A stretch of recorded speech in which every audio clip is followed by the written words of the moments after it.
nk'uko rero nabibabwiye uyu munsi ikiganiro igikosi twimukiye muri Saint Andre aho twitabiriye tournoi ya 2024 ya Tsindabatsinde Football Academy. Iyi tournoi cyangwa se TBF tournament ikino iba igamije ifasha babana b'abanyarwanda bafite impano yo gukina umupira w'amaguru kubashakira aba scout babasha kubareba bagafatamo abafite impano bakabafasha kwerekeza ku mugabane w'Uburayi. Ni muri urwo rwego rero twakusanyije abakinnyi impande zose bafite iyo mpano ariko batarengeje imyaka 21 kugira ngo baze bahangane hanyuma habashe gutoranywamo babandi b'abahanga. Kuri iyi nshuro rero bazaniye undi mukinnyi ikaze komikabaza. Watangira wibwira abakunzi ba Depos Papa. Amazina nitwa Ntegerejuwera Sept, abanyene ikipe ya AS Muhanga cya icyiciro cya kabiri mu Rwanda. Urakoze rero murabyumvise ntago ari abantu batsindabatsinde gusa. Hanyuma se ntago ari ubwa mbere witabiriye irushanwa ya 2023 wari uhari. Watubwira noneho tuno ya 2023 yagusigiye iki muri rusange?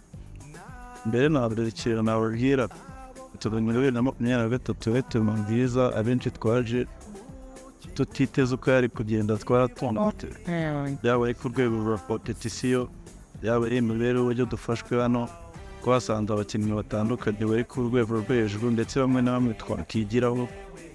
Ibyo rero ni bimwe mu byo twashima yaba ari no mu mibereho hano badufashe neza, ni bimwe mu bitari twiteze bari hanyuma mu rwego rw'imikino bo ubusitani abangiye kuba nk'umutoza urwego rw'imikinire n'iki kintu byagufashije kuzaba. Urwego rw'imikinire cya mbere twe dusanzwe dukinira mu ntara harimo abana benshi batari bafite amarushanwa menshi. Cya mbere cyo babonye amamatch yo gukina kandi bamwe namwe byabazamuriye urwego naho twasubiye mu makipe yacu. Ndikindi cyizere batugiriye cyuko no kubona tuhamagarwa ahawe kwitabira irushanwa runaka nabyo byatwereye icyizere aho dukina.